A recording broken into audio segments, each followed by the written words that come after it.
Bem, pessoal, como eu disse, né, 10h30, vamos dar início aqui, tá bom? Já habilitei a nossa gravação e aí eu vou falar como é que vai se prosseguir para nossa AV2, tá bom?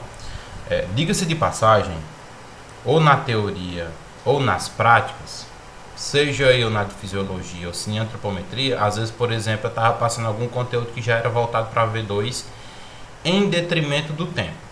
Bom, como assim? Pode ser, quando eu estava com a professora Edna, eu disse assim: pode passar, passa, porque aí depois eles vão ver esse conteúdo de forma teórica para V2, tá? Ou então, se não tiver tido tempo, que a gente sabe que teste leva tempo, tem que explicar o protocolo, tem que explicar os exemplos, tá bom? E aí, às vezes acontece desse problema de não conseguir ver tudo com a máxima eficácia, tá bom? Então, o que é que nós temos programado para a nossa V2? Nós vamos ver uma aula sobre avaliação do crescimento físico, depois alguns testes motores de agilidade, depois a bateria de teste do ProESP Brasil, na verdade é antes análise do VO2, e aí a análise do VO2 eu pego o gancho com aquele lá do teste do McCartney, pego também teste de esteira, de bike, de campo e pista, né? E aí sim eu entro, porque esse campo e pista tem o teste do ProS Brasil e a gente finaliza com o ProS Brasil. Então tem esses conteúdos aí que eu vou tentar, em detrimento do nosso tempo para V2, condensar no máximo possível, tá bom? Para que vocês consigam ver, né? E aí tenham material para V2. Diga-se de passagem, isso aqui eu já estou falando nas minhas aulas. Eu não sei como é que vai ser semana que vem. Se semana que vem for prática, você pode pensar assim: ah, Kleber, então quer dizer que o conteúdo da teoria vai ficar prejudicado? Não. Por quê?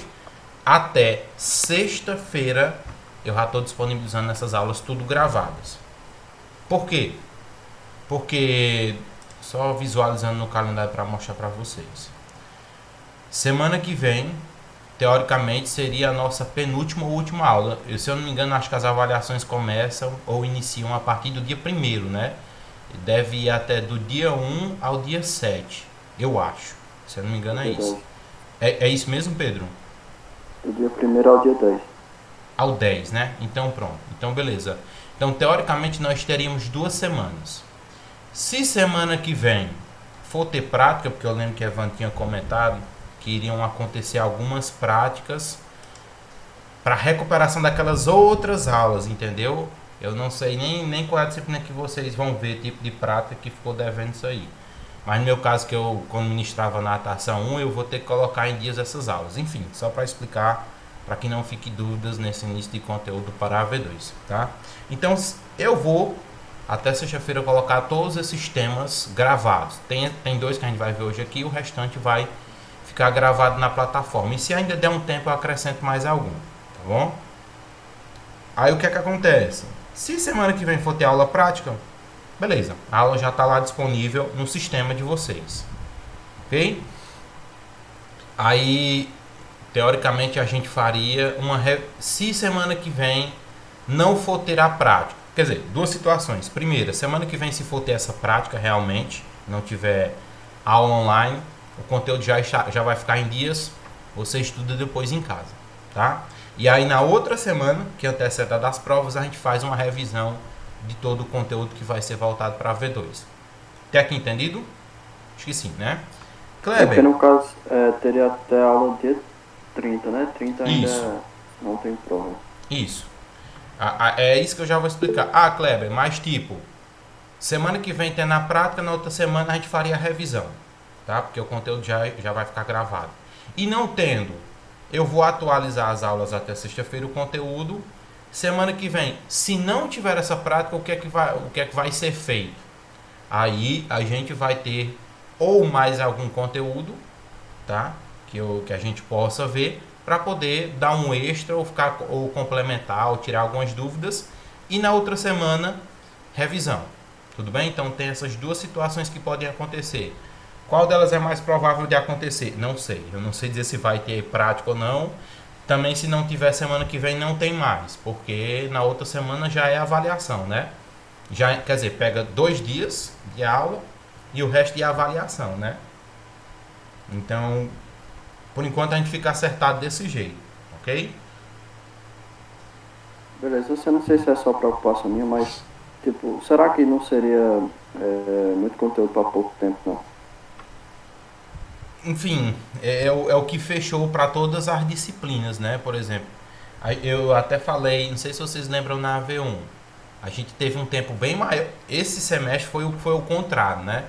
Geralmente a gente tem um tempo maior para a AV2 e um tempo menor para a AV1. Nesse semestre aconteceu o contrário, a gente teve um tempo maior para a AV1 e um tempo menor para a AV2, em detrimento do encaixe dessas aulas práticas. Só que, como é que eu estou fazendo? Eu estou condensando o conteúdo e reduzindo o tempo para que vocês, tipo, é muito conteúdo, tá? Se eu for abordar tudo, vai ser uma aula de 2 horas, de 1 hora e meia, né? Do jeito que estava ficando gravada. Eu estou condensando e algumas eu estou conseguindo compactar em até 20 minutos. Um exemplo, se vocês forem ver em handball já tem esse conteúdo voltado para V2, uma parte. Vai estar sendo também fechado até sexta, tá? Porque aí, na outra semana a gente faz as revisões, tá bom? Lembrando, Kleber, e teste vai ter? Vai ter sim teste, somente um. Um teste, ou aberto ou fechado, de preferência vai ser fechado para ser mais rápido ainda, para vocês responderem, tá bom? E aí esse teste fechado, 3 questões. Se tiver mais questões, lembra, só vale até 3 pontos. Por mais que esteja lá, mas eu já vou colocar fechado os 3 pontos. Então até sexta-feira o que é que vai entrar no nosso sistema de aulas? As aulas de forma compactada para que vocês não fiquem com medo, tá? Que pode ser uma preocupação. Se for uma enxurrada de conteúdo para a gente trabalhar em 1 hora e meia, 2 horas, aí teoricamente quase ninguém consegue acompanhar. Vai ser conteúdo condensado para a gente fechar a nossa prerrogativa teórica, tudo bem? E aí vai ter um teste para handball, um teste para cineantropometria, cada um valendo 3 pontos. Questões fechadas para a gente ser mais rápido, objetivo, não perder muito tempo construindo resposta, nem perdendo tempo também na correção, porque eu quero ser o mais preciso possível também. Até aqui alguma dúvida para que a gente possa iniciar nosso conteúdo? Nesses testes aí a gente tem 2 tentativas também? Uhum.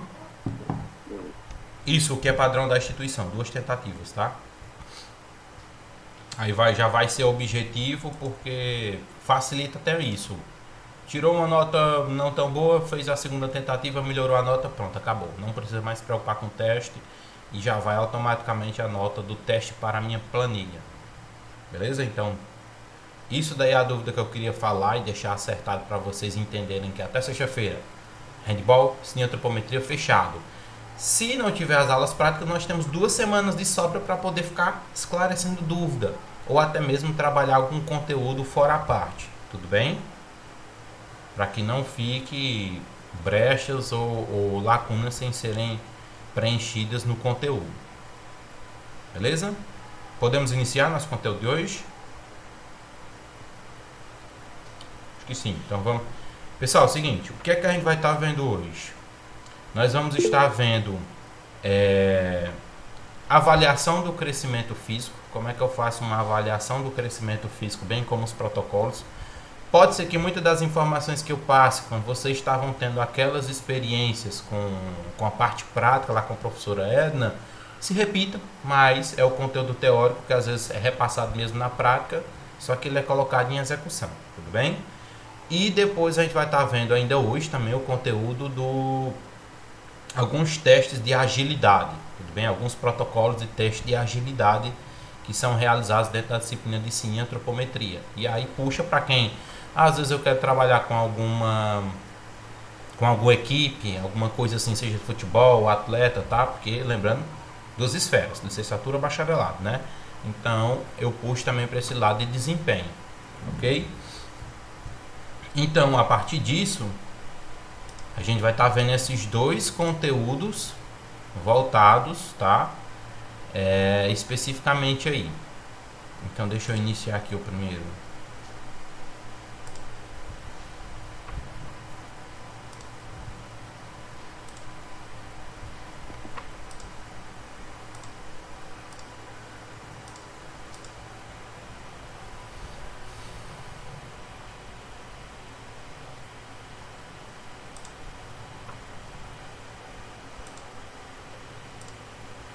Ok, acho que vocês já estão conseguindo visualizar. Diga-se de passagem, como eu falei para vocês, a disciplina de cineantropometria ela é muito repleta de testes, tá bom? Não tem como a gente ver todos os testes que existem, bem como para o sexo masculino, feminino, idoso, criança, adolescente, pessoas obesas, porque para cada um tipo de padrão eu tenho vários testes, mas a gente está tendo o máximo de experiência possível, bem como com as literaturas que estão ficando disponíveis, os livros que eu estou colocando na plataforma. Se tiver tido algum problema, fala que eu coloco de novo, tá?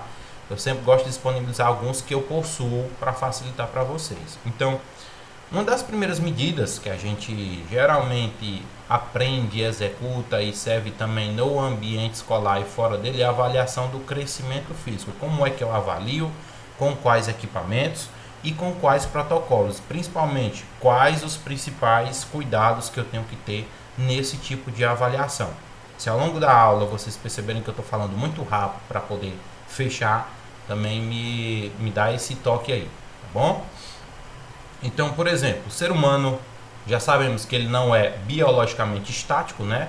Desde o momento da concepção até a morte ocorrem transformações tanto no sentido quantitativo como também no sentido qualitativo, né?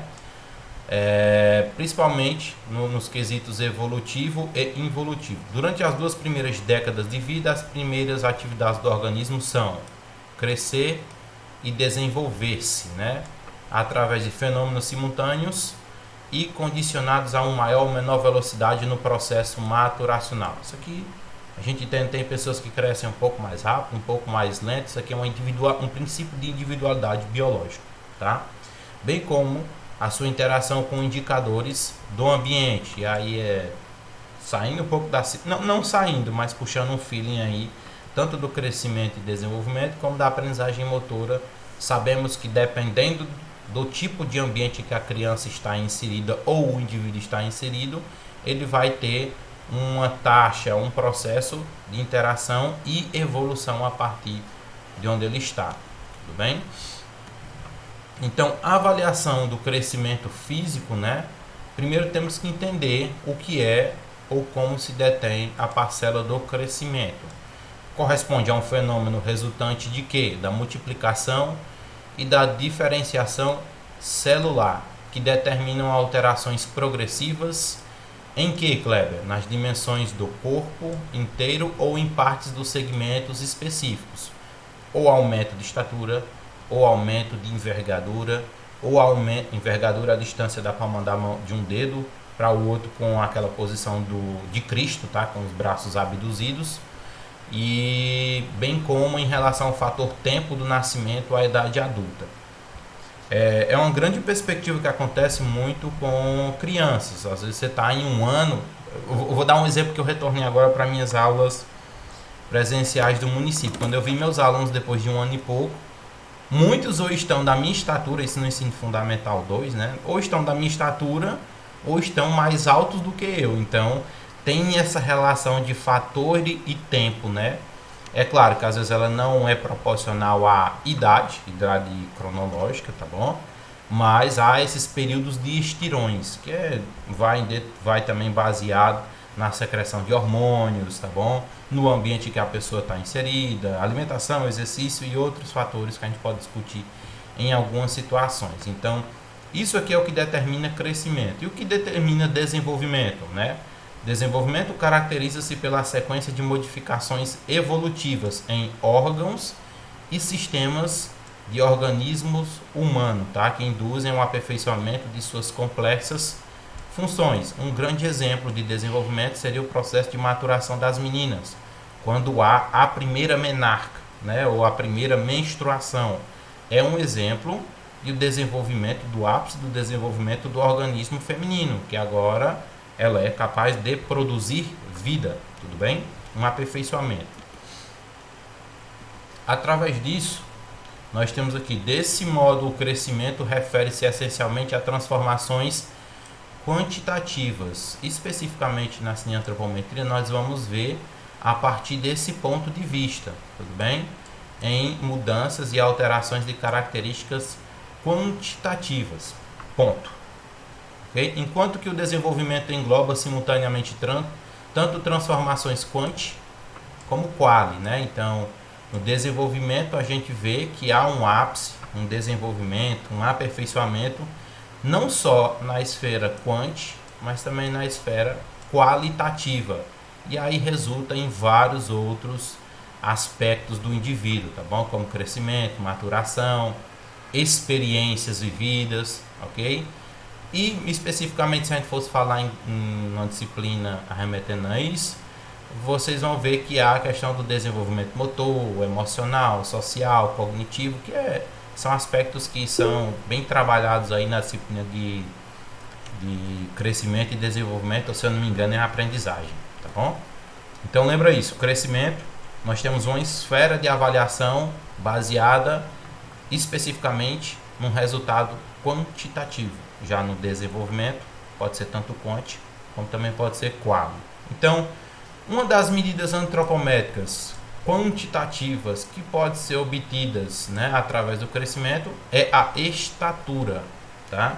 E essa estatura, o que é especificamente é uma distância compreendida entre os planos que tangenciam, né, respectivamente, a planta dos pés e o vértex, que é o ponto mais alto da cabeça. Então é um distanciamento da ponta dos meus pés, da planta, imagine aqui, do teu calcanhar até o ápice da cabeça, que é o ponto mais alto. Por isso que eu tenho que entender, se eu vou avaliar o crescimento, eu tenho um protocolo específico.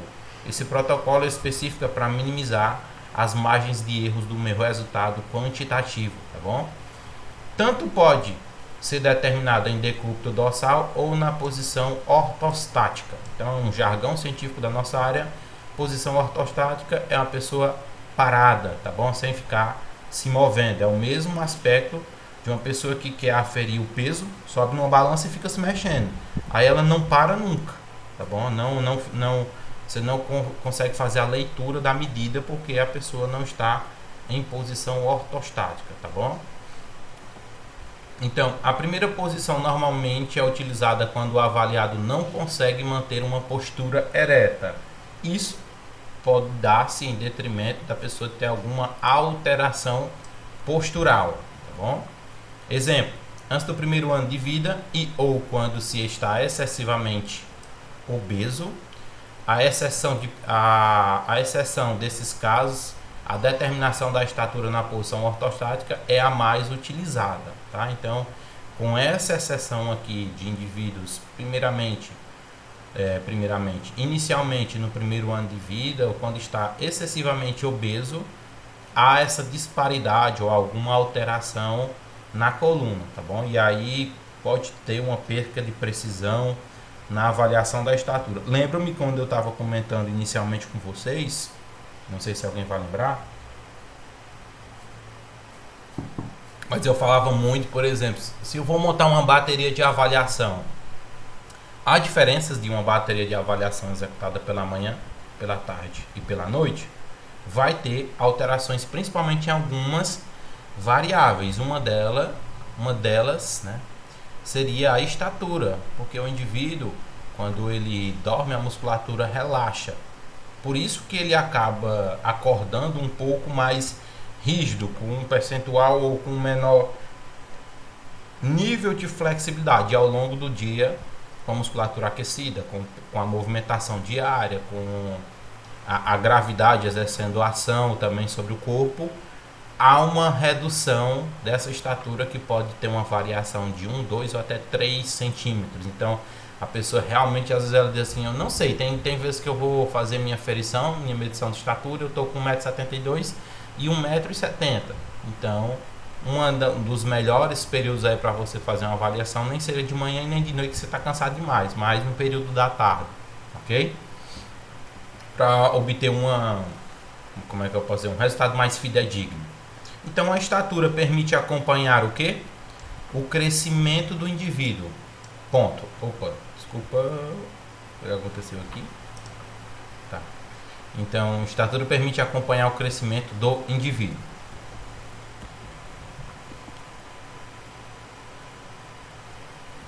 Aqui está um exemplo que eu utilizei, né,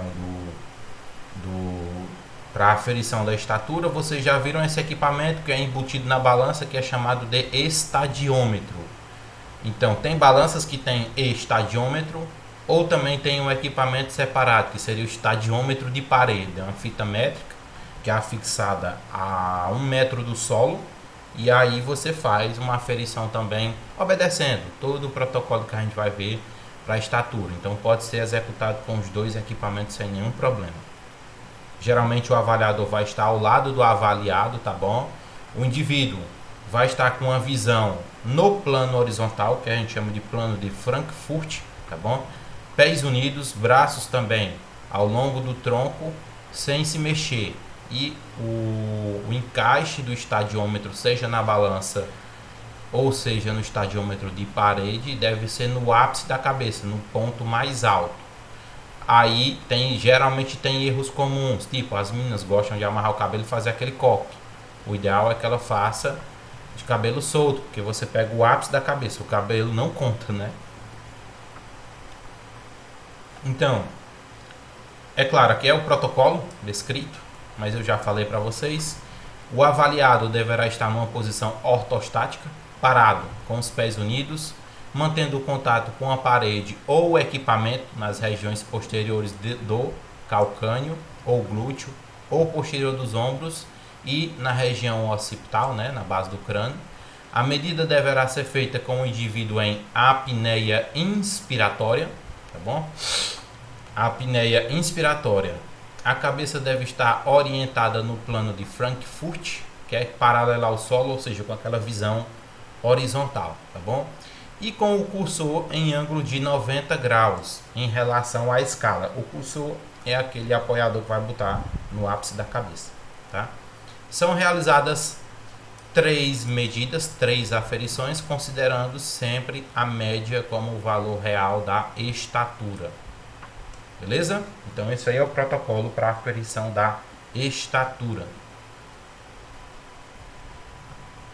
É claro, nós temos vários tipos de estadiômetro, como eu já falei. Sempre a gente comenta não só validade, mas qualidade do equipamento, tá bom? Então, essa daí é uma imagem que vocês podem perceber, é uma apresentação que eu tirei de um livro, de um estadiômetro de precisão, né?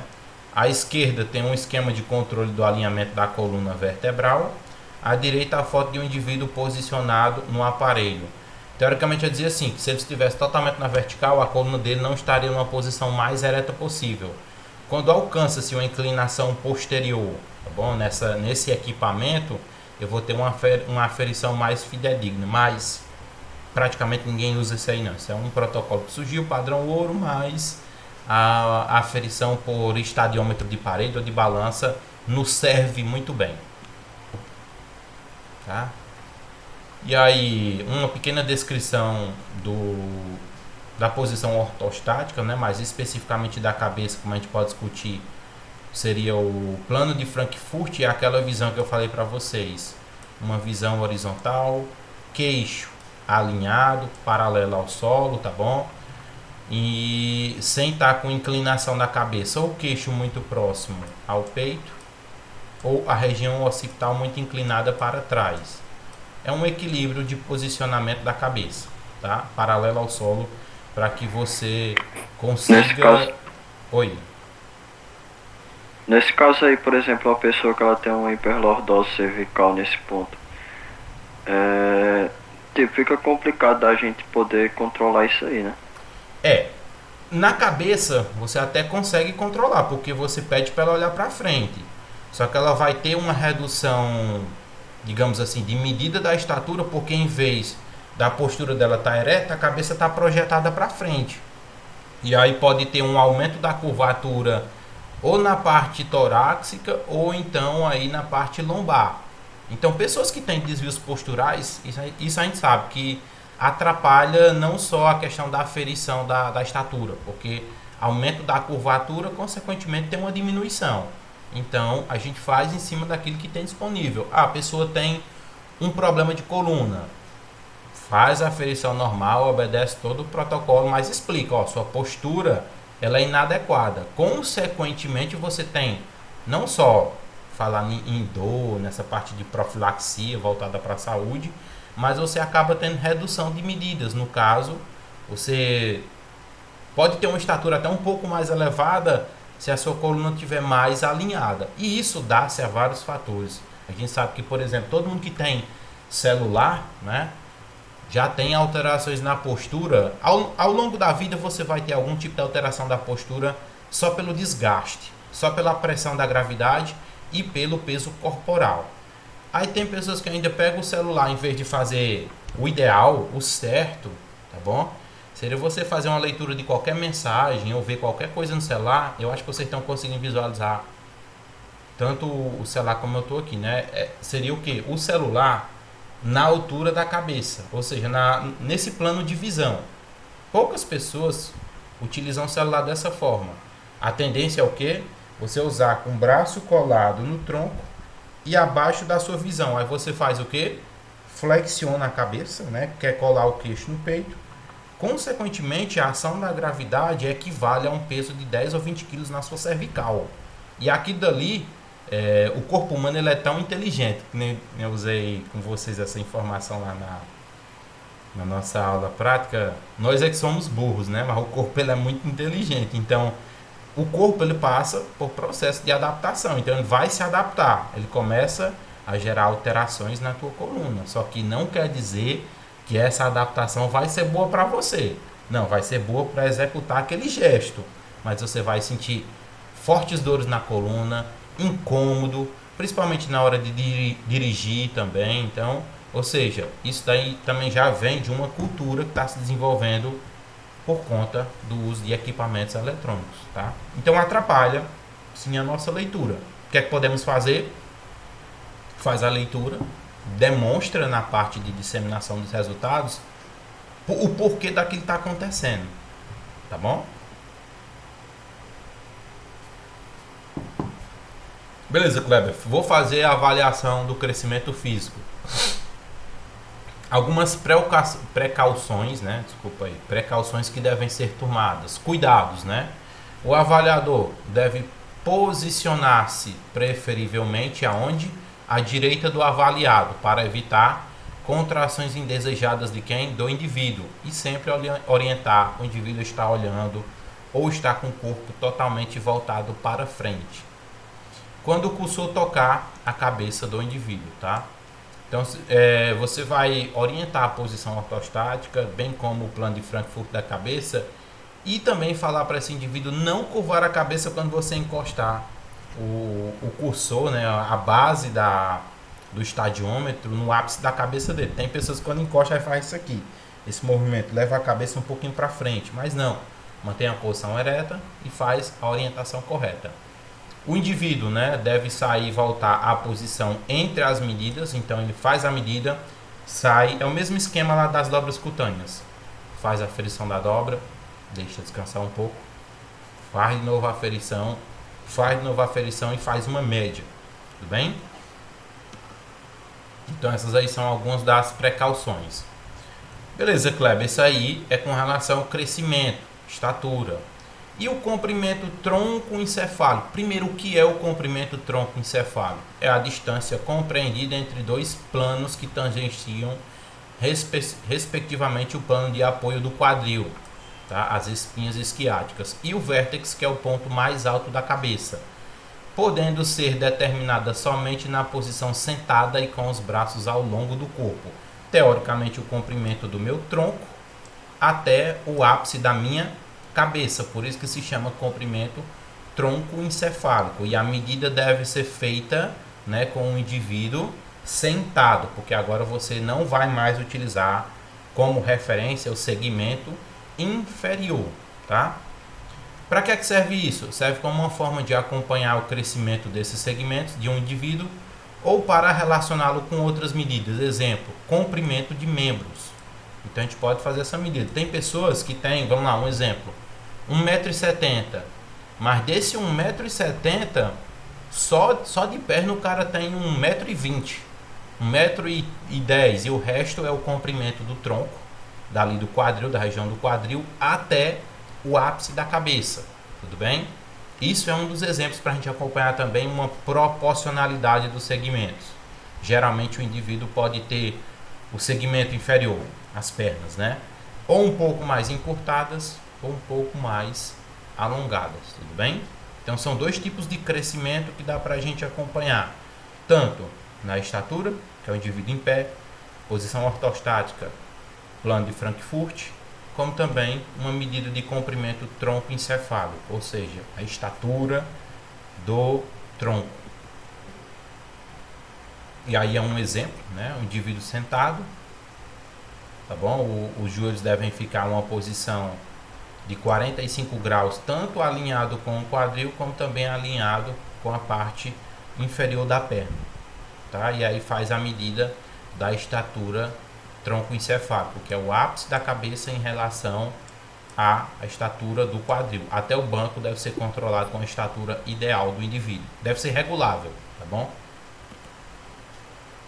Kleber, nesse caso aí, eles fazem com uma inclinação de 45 graus?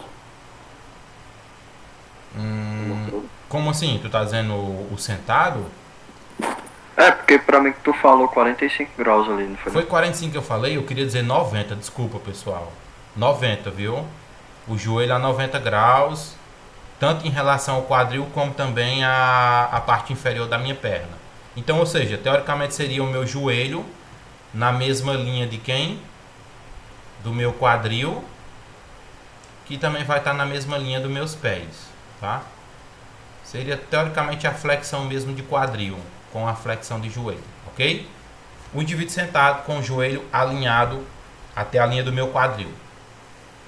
Ok? Deu para esclarecer, Pedro? Desculpa aí se eu usei foi 45, eu acho que foi mais na rapidez que eu falei e nem percebi, mas é um ângulo de 90 graus, tá? Beleza, e no caso do tronco também, né? Tipo na posição ortostática e tal. Sentado. O que? Tá dizendo o que? A parte do tronco e da cabeça. Se a medida vai ser feita no ápice da cabeça ou se vai ter angulação? Não, realmente a angulação, por exemplo, ereta, né? Isso, também. É porque na estatura a pessoa está totalmente ereta, né? Ela está em pé, com os dois pés, na posição ortostática, não tem nenhuma alteração de angulação. Só quando a pessoa está sentada. Aí quando ela está... Sim, se a pergunta foi direcionada ao sentado, que ele fica com a postura ereta, tá certo, viu? Desculpa se eu confundi a sua pergunta. Então é justamente isso mesmo. As costas dela tem que estar apoiadas aí. Se for num estadiômetro de parede, que geralmente a medida de tronco encefálica é feita com estadiômetro de parede, porque o indivíduo apoia as costas na parede, né? Aí ela mantém o mesmo plano de Frankfurt, postura ereta, os braços ao lado do corpo, faz a inspiração, posiciona o marcador do estadiômetro no ápice da cabeça e faz a medida, tá? Mantém-se a mesma postura de em pé. A única diferença é porque a gente não vai contabilizar o que? A região do quadril para baixo, quer dizer, dos membros inferiores. Ok? Deu para entender agora? Deu sim, mestre. Pronto. Então, aqui é só uma descrição da medida, tá? Só para ficar mais claro. O avaliado deverá estar sentado o mais próximo possível do instrumento de medida, com o quadril formando um ângulo de 90 graus, tá aqui, né?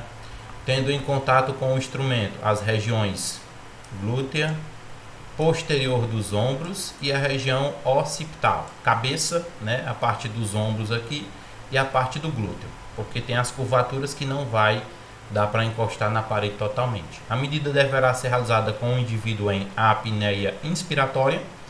A cabeça, da mesma forma, deve estar orientada no plano de Frankfurt, ou seja, paralela ao solo, e o cursor do estadiômetro em ângulo de 90 graus, em relação a quem? A escala.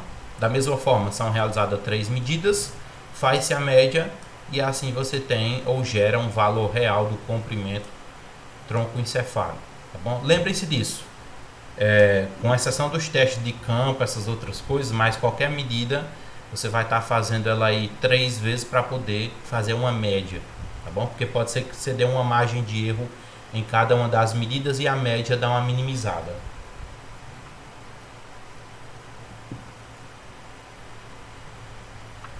Mais uma vez, algumas precauções, né, alguns cuidados que devem ser tomados para essa medida é que o avaliado deve, mais uma vez, preferivelmente posicionar-se à direita do avaliado, evitar que quem está sendo avaliado faça contrações indesejadas ou fique se movimentando, principalmente a cabeça, quando o cursor tocar a cabeça dele, tá bom? O indivíduo orienta que ele não se mexa, tá bom? O avaliador deve orientar que o avaliado não se mexa, tá? O indivíduo deve sair e voltar da posição em todas as 3 medidas, tudo bem? Deve tomar cuidado de subtrair a altura do banco 50 centímetros do valor encontrado.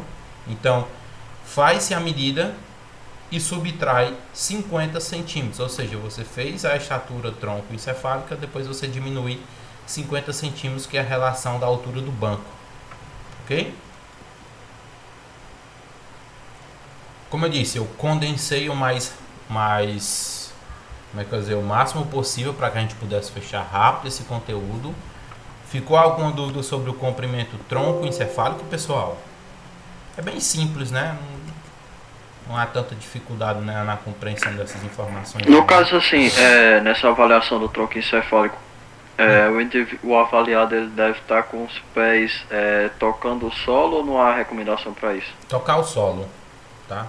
Tocar o solo, ou pode acontecer situações em que ele não vai tocar o solo, dependendo da estatura, salvo se o banco for regulável, como eu te disse, tá entendendo? Você tem que manter ele sempre naquelas angulações de 90 graus. Então, se o banco é regulável, você vai colocar a essa estatura, tá? Tá dando para entender? O ideal é que o banco regule para que o indivíduo fique com os pés tocando no solo, para que você consiga manter um ângulo de 90 graus da sua perna e do quadril. Ou seja, a pessoa sentada com os pés no solo mantendo o ângulo de 90 graus.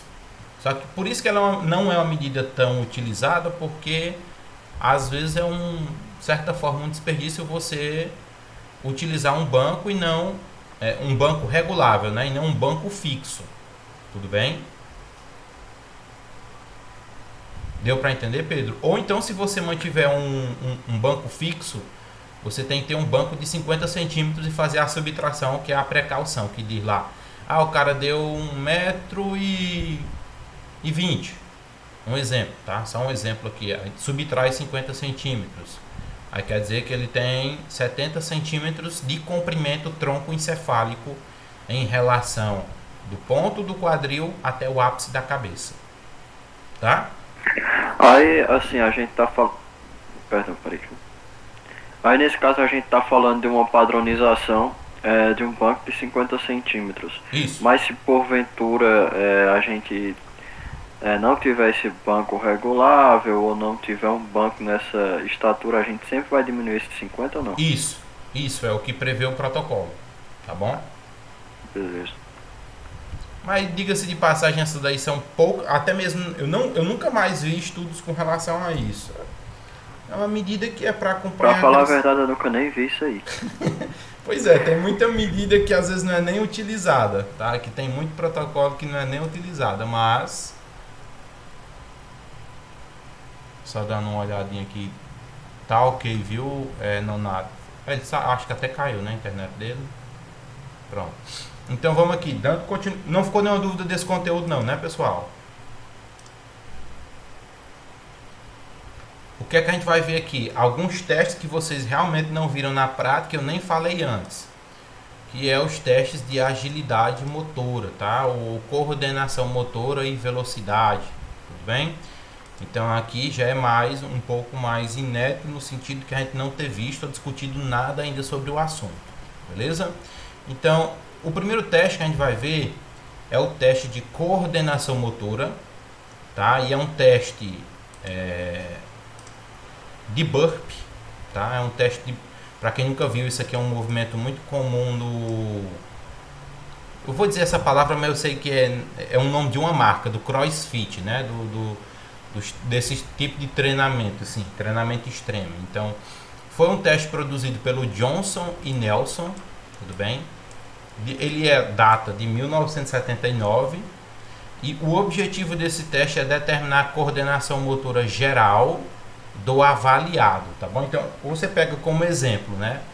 O teste de burpee, ele avalia isso. E foi, depois que surgiu mais essas marcas de crossfit ou treinamento extremo, foi um dos exercícios implementados. Eles utilizam bastante o exercício de burpee, tá bom?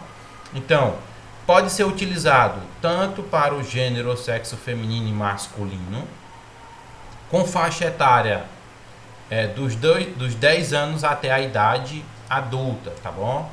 Idosos, Kleber, eu não posso utilizar esse teste? A recomendação é não, porque quando você vai ficando mais idoso, vai havendo uma perca, principalmente do tônus de massa muscular e do equilíbrio. E aqui o movimento de burpee, ele varia de vários tipos de plano, tá bom? E aí tem pessoas que já tem labirintite, não é legal fazer o teste do burpee. Quais são os materiais utilizados para a execução desse protocolo, desse teste? Cronômetro e material para anotação, ou seja, folha ou uma ficha padronizada do avaliador. Como é que se dá a organização do teste? Deixa eu apagar isso aqui que ficou no meio. Tá. O teste é dividido em 4 fases específicas. Preste atenção nas fases. Fase 1, posição ereta, que é chamada posição 0.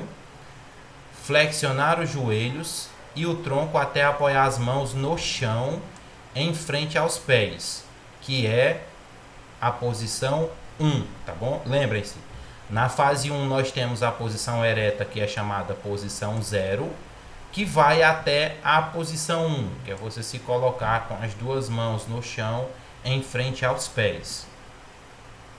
Só uma pergunta, no caso, o início, a idade de início assim, que pode ser realizado esse teste é de 10 anos até a vida adulta. Só que com idosos é mais complicado, como eu disse.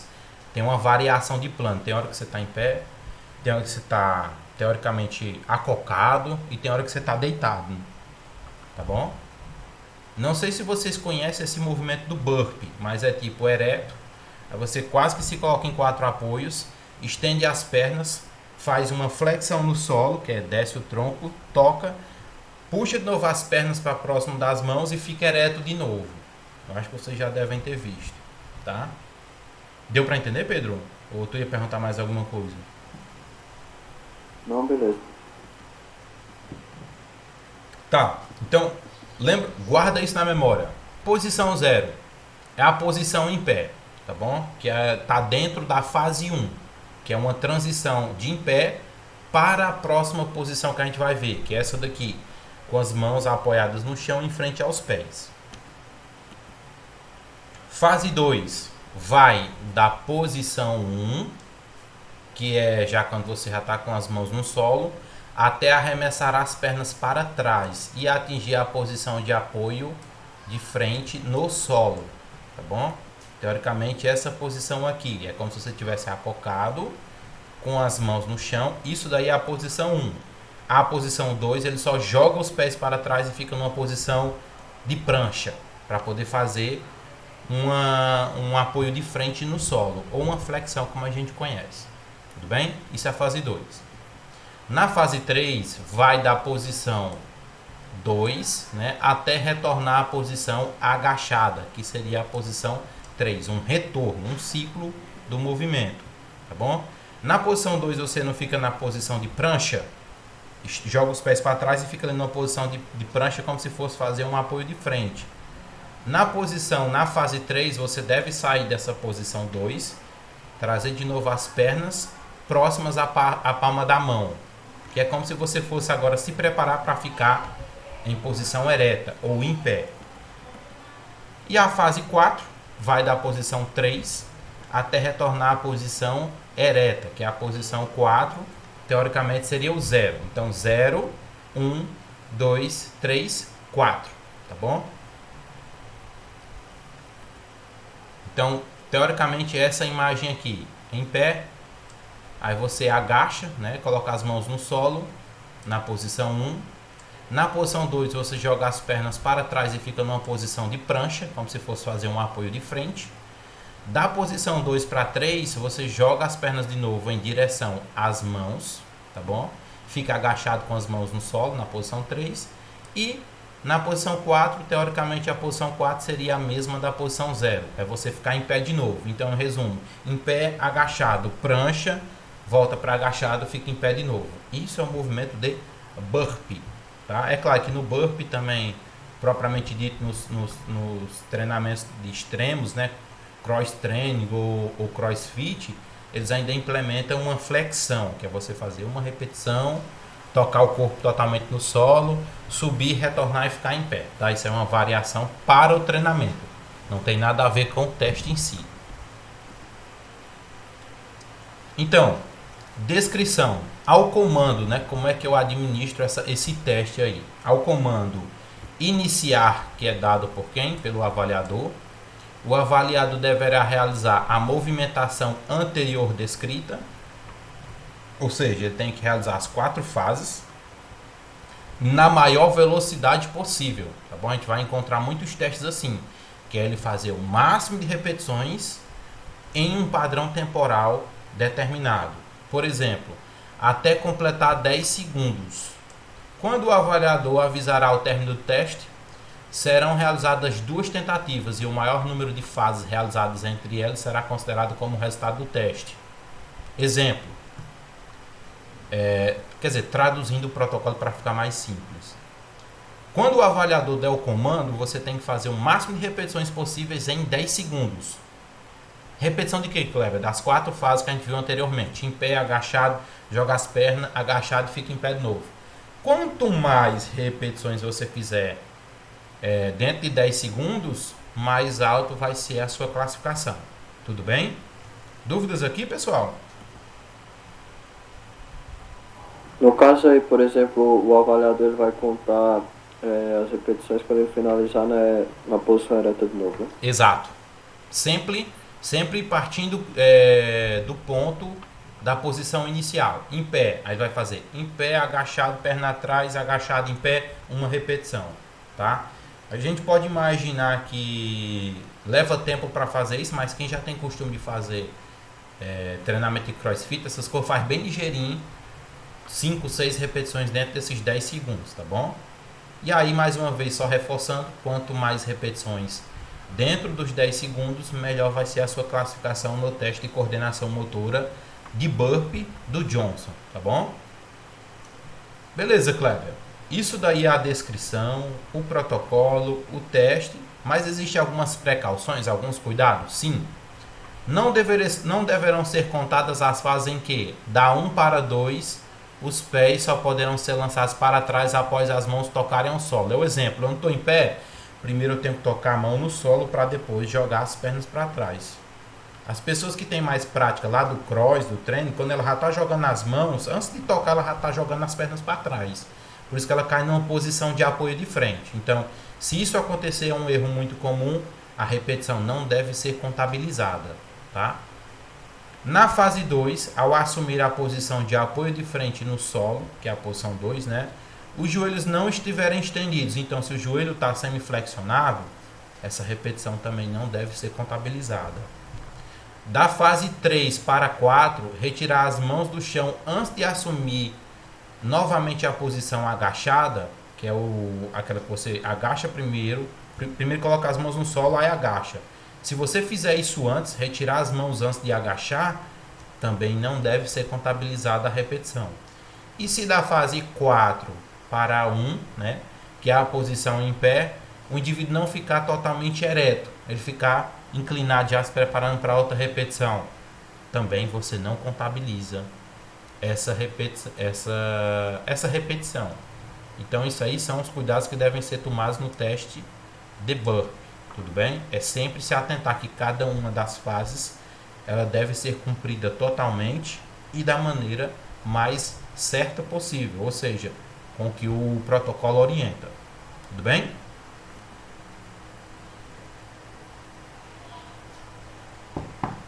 E aqui eu já falei para vocês, né? O resultado, como é que vai ser dado? Pelo número.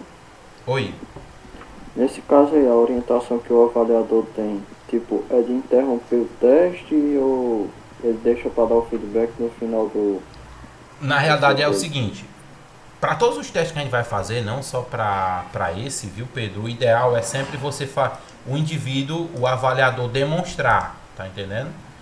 Por quê, Kleber? Porque se eu demonstro para ele, eu já demonstro como é o protocolo, como ele deve ser executado e aquilo que ele não vai fazer.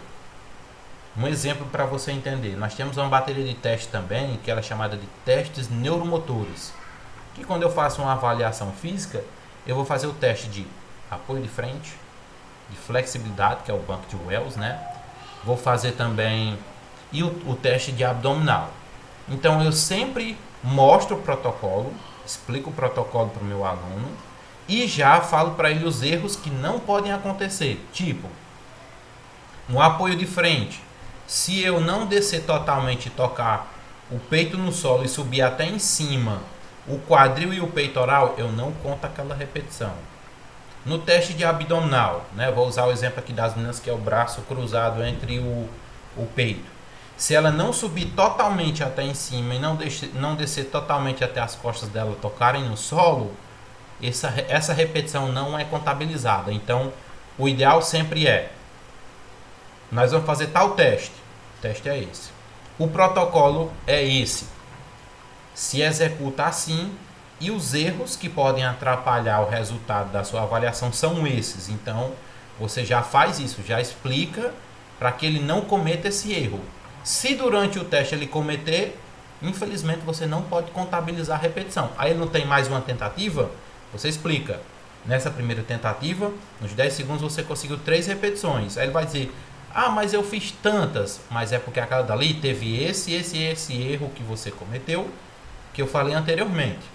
Deu para entender, Pedro? Então o ideal é, para minimizar a chance de erro, explica logo o que ele não pode cometer. Tudo bem? Beleza. Nesse teste de POP aí também tem tabelas, né, para isso? Tem tabelas de referência sim, viu?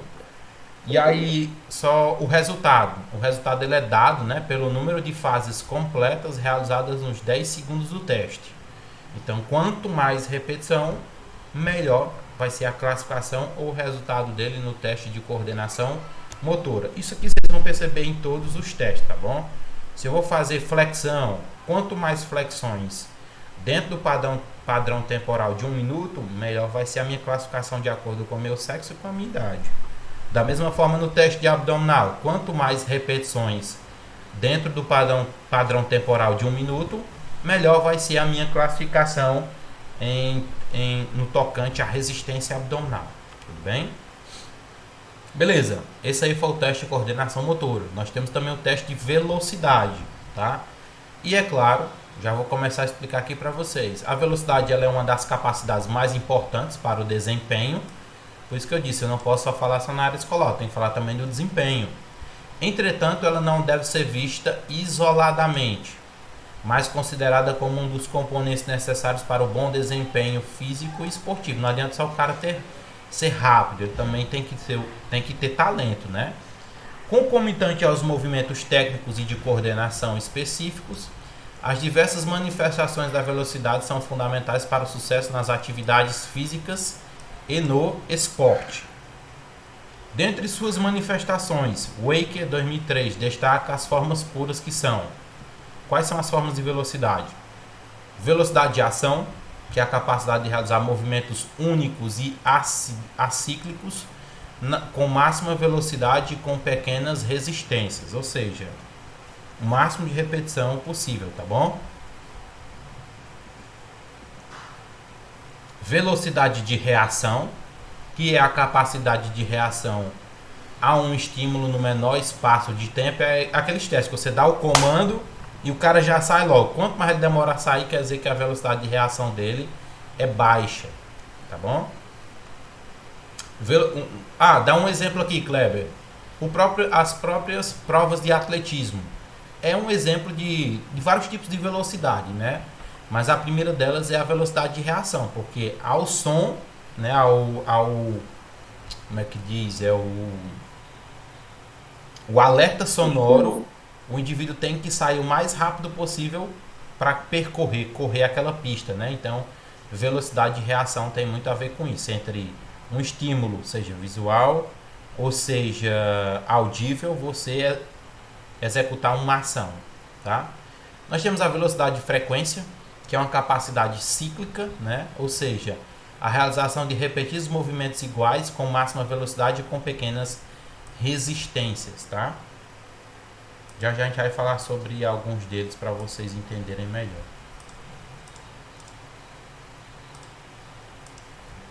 Depois disso, né, o conceito mais simples e objetivo de velocidade, de acordo com Barbante, né, diz que é a capacidade de realizar um movimento no menor espaço de tempo possível. Isso é claro, avaliando puramente a velocidade. Então, para testes de velocidade, nós temos o teste de 50 metros, tá? Que o objetivo é determinar a velocidade de deslocamento do indivíduo. Pode ser aplicado também com indivíduos do sexo feminino e masculino. Faixa etária de 7 a 17 anos, nem abaixo nem acima, porque aí a gente já tem outros tipos de teste, tá bom? Materiais que podem ser utilizados para a execução desse teste: cronômetro com definição centesimal, tá bom?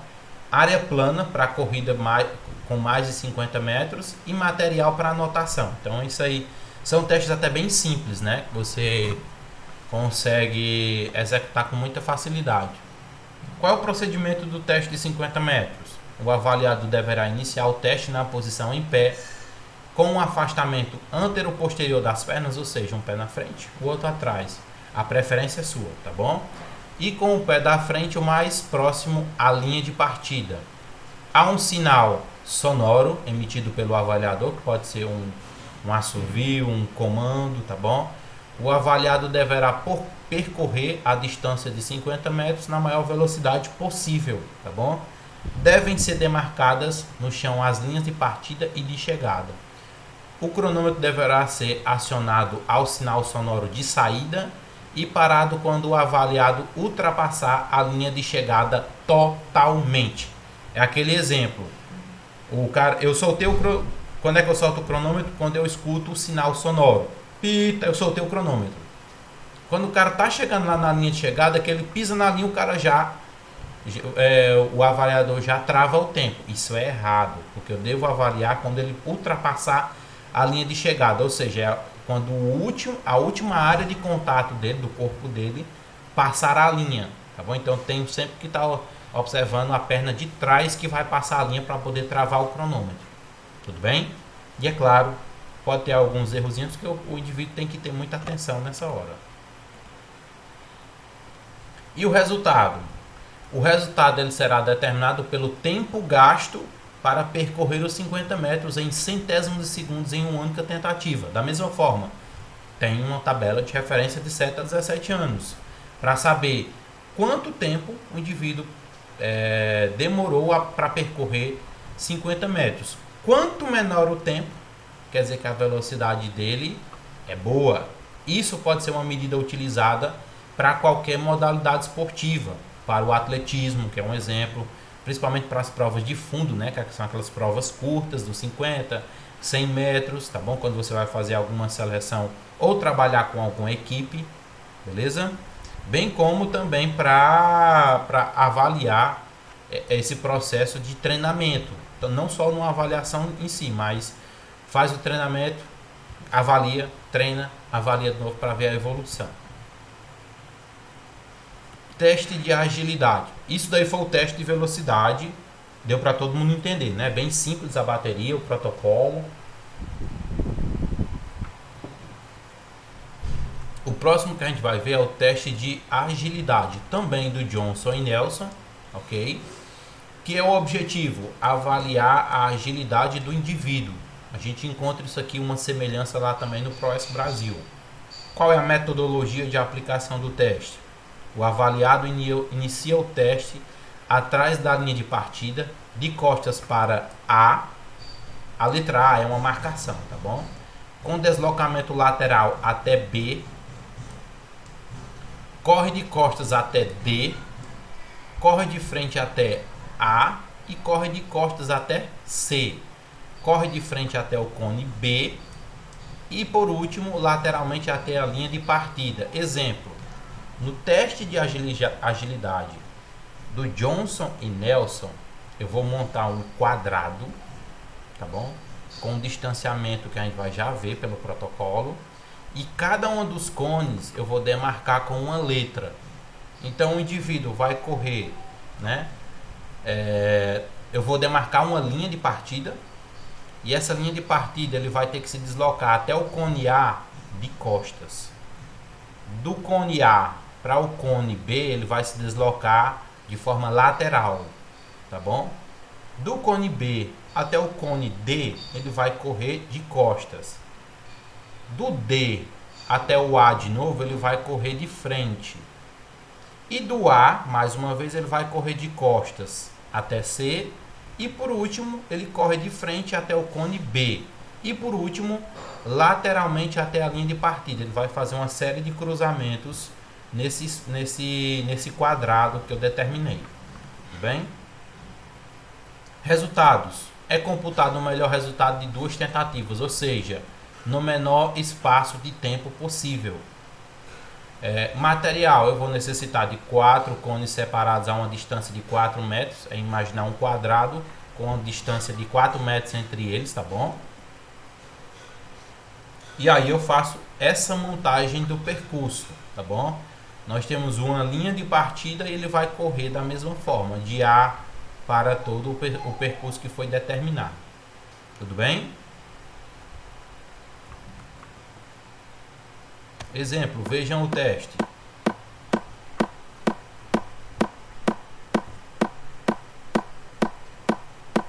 Demora só um pouquinho que esse vídeo ele tem uma introdução um pouco grande, tá? Mas depois ele já vai direto pro teste. Então mostra aí a explicação.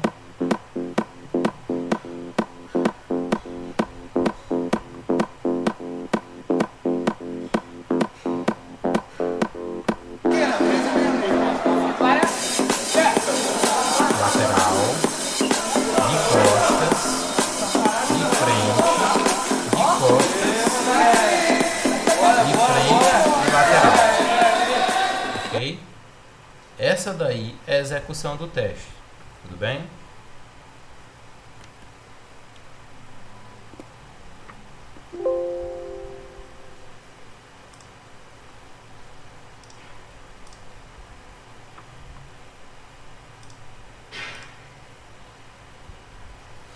Pessoal, alguma dúvida dos testes que eu montei aqui para vocês, que eu passei? É doido mesmo, esse de agilidade é muito doido. Como é, Pedro? Esse de agilidade aí é muito doido, o cara fica perdido. Como eu disse, o ideal sempre é você passar o protocolo antes. Eu vou fazer isso com uma equipe de futsal que eu estou treinando. Eu estou dando só um exemplo assim fora um pouco da escola. Como é que eu faço? Primeiro, monta o protocolo, demonstra para eles no primeiro dia, tá? E depois de 3, 4 dias realiza, para que eles entendam, primeiro, como é que é executado o teste, as movimentações, tá bom? Até porque tem muita gente que confunde esse teste de agilidade do Nelson com o teste do ProS Brasil, tá? Por ter uma semelhança assim até de faixa etária, mas é diferente, porque no do ProS Brasil dá-se uma liberdade para a criança correr, que é o que a gente vai ver mais para frente nas próximas aulas, todo o manual, tá? Todo o manual do ProS Brasil, com todas as medidas voltadas para a saúde, para o desempenho, bem como cada um dos testes e como executar cada um dos testes. Kleber, se tu pudesse adiantar alguma coisa, seria legal demais. Eu posso colocar, até mesmo lá no Canvas, tá? Eu posso colocar, depois que terminar a nossa aula, que eu subi o vídeo, eu coloco o link da própria plataforma do ProS Brasil, para que você, não que vá ser já a nossa próxima aula, porque as aulas que eu vou, eu disse para vocês, eu vou gravar uma série de aulas. A nossa próxima aula que eu vou estar gravando para finalizar essa parte de teste é da composição corporal por adipometria, para que vocês possam entender e compreender, né? Vocês já tiveram uma aula com a professora Edna, mas eu tanto vou fazer a aula como também vou deixar o link do site da Sani, tá? Que é o do equipamento que vocês utilizaram. Lá tem todas as medidas de adipometria, mostrando o protocolo, como é que deve ser realizado, com vídeos interativos. às vezes na fala a gente não entende bem, né? Por exemplo, se eu não tivesse colocado o vídeo nesse teste aí de agilidade, com certeza ninguém entenderia como é esse negócio de correr de lateral, costa, lateral, de frente, lateral, aí depois vem de novo e faz a saída na lateral, né? Então, teoricamente ninguém teria compreendido. Então, a partir disso, eu gosto de colocar sempre vídeos para facilitar, né? Aí eu vou estar colocando isso aí também Mas se para eu não me você. engano, nesse teste de agilidade aí, o indivíduo ele não sai bem do ponto A, né? Ele fica entre o ponto A e o ponto B, né? No ponto de partida. É porque assim, ele não contabiliza a linha de partida, entendeu? A linha de partida ela fica no cone A. Só que ela não contabiliza, ela vai, por exemplo, de A para B, né? Deixa eu ver aqui, só montando o percurso para poder mostrar para vocês. Deixa eu espelhar de novo. É que tem uma imagem aqui, mas eu sei que não vai dar para visualizar por ela não, porque... Deixa eu ver se eu acho aqui na internet. Teste de agilidade. Imagens. Fica mais fácil para vocês entenderem com uma imagem grande, tá?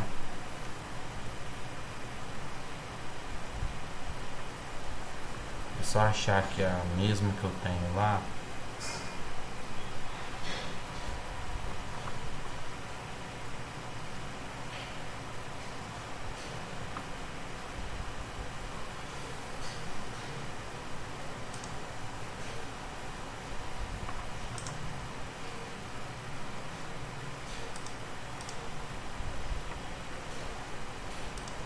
Vocês estão conseguindo visualizar? Sim, tá aparecendo na tela aqui. Deu certo? Sim. Então, ó, a gente vai fazer de duas formas, olhar lá e olhar aqui. Deixa eu colocar para vocês. Então, ó, a informação que nos dá o teste. O avaliado inicia o teste atrás da linha de partida de costas para A, né? Então tá aqui. Aqui é o cone A, aqui é o cone B, C e o cone D, tá? Então A, B, C, D. Aqui atrás do cone A vai ter uma linha de início. Então, como é que o indivíduo vai se deslocar, né?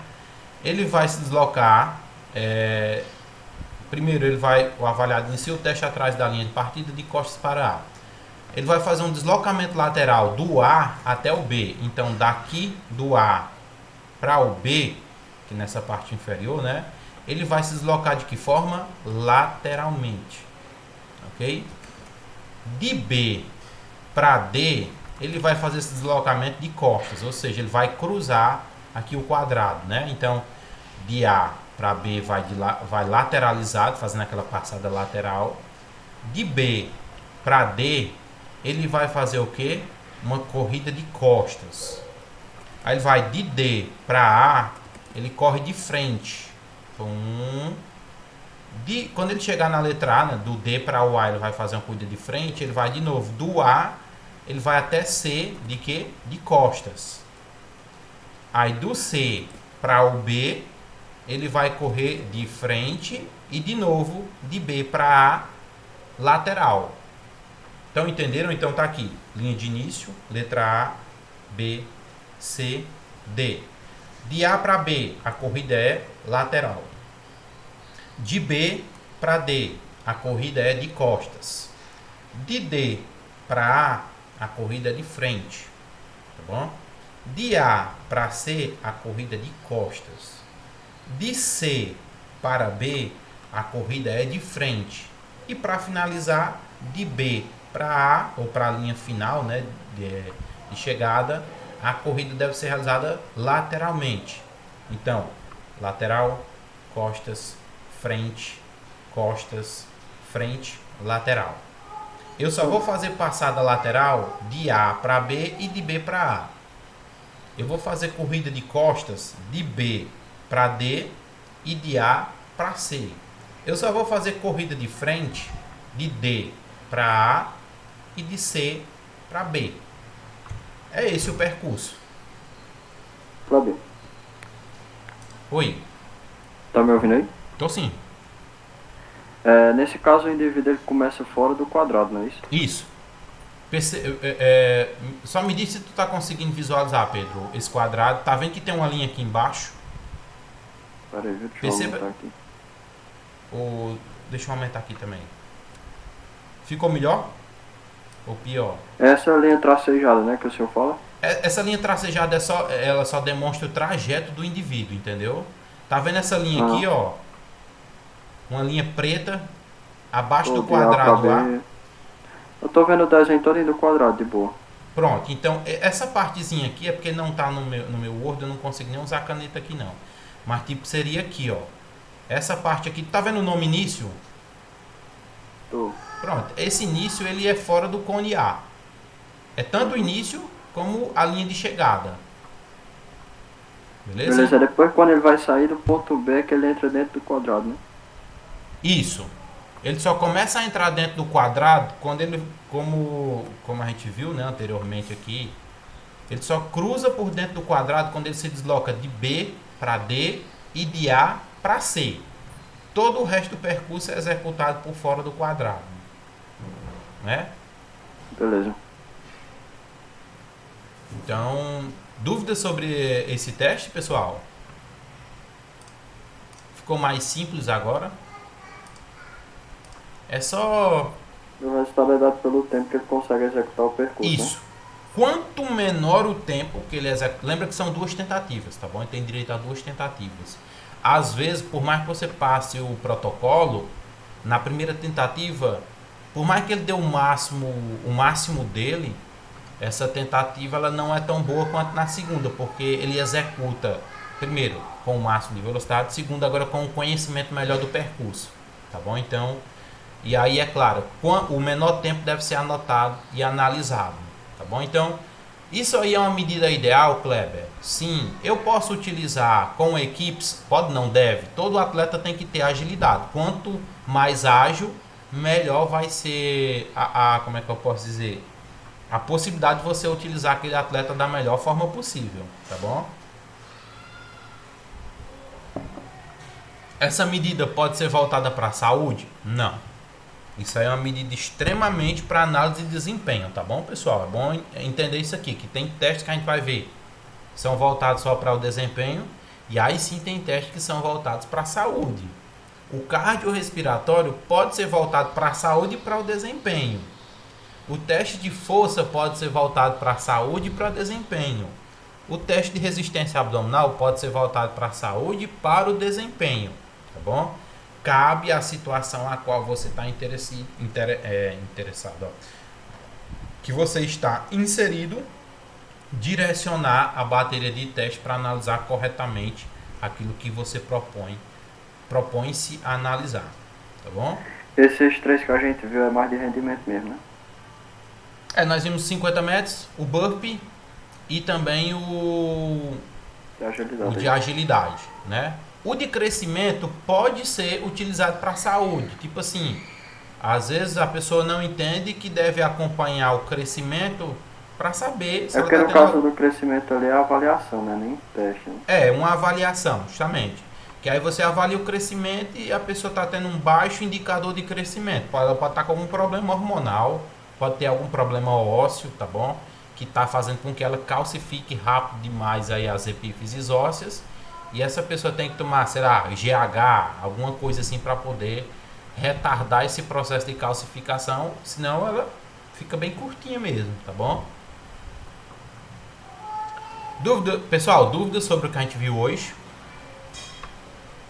Eu fui claro, dei os exemplos, se tiver ficado alguma dúvida vocês me falam para esclarecer, que a gente encerra por aqui e eu vou estar liberando, como eu disse mais uma vez para vocês, os testes e todas as aulas desses assuntos que eu toquei para vocês no início da nossa aula até sexta-feira, tá? E aí já fica tudo atualizado.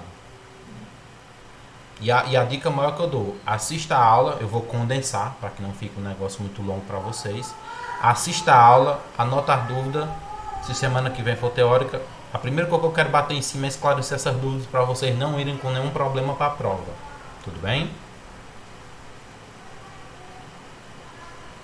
Ok? Pedro, Isa, Alexandre, Renê, nenhuma dúvida? Beleza, não, aí por enquanto tá tranquilo. Pronto, então show. Então a gente encerra por aqui, pessoal, nossa aula, tá bom? Eu vou estar tentando condensar o máximo possível de teste para que vocês pelo menos tenham uma vivência. Não quer dizer que eu vá cobrar tudo na avaliação não, tá bom? Mas que a gente possa compreender como é que é o protocolo, como é que é a execução, onde que eu uso, se é numa esfera educacional, se é numa esfera de treinamento, se é nos dois, tá? Para que vocês possam estar amparados com relação a isso. Enfim, a gente sabe que... Mestre, Oi, desculpa aí estar interrompendo. pode falar. Mas também, só uma sugestão também. Por exemplo, para ficar até mais, como é que eu posso dizer a palavra? Brando, assim, até pra gente que vai assistir e tal, a aula. Tipo, a gente não passar tanto teste assim, porque senão fica muita coisa e a gente quer assimilar tudo. Porque eu, pelo menos, tento assimilar tudo e acabo atrapalhando as informações. Como, por exemplo, nesse caso agora que a gente viu, né?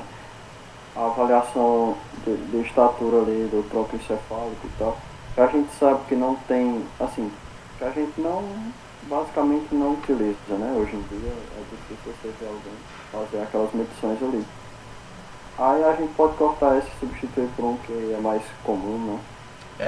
Ou tipo, não só utilizar, mas tipo eu dizer para vocês, para conhecimento a gente tem que entender qual é o teste, mas tipo, isso aqui eu posso dizer para vocês, ó, isso aqui eu não vou cobrar em prova não, tá? E aí pelo menos você conhece, mas não tem que se dedicar, por exemplo, voltado para a prova, porque até mesmo em questões ou artigos ou trabalhos a gente não vê tanto em vigor, tá bom?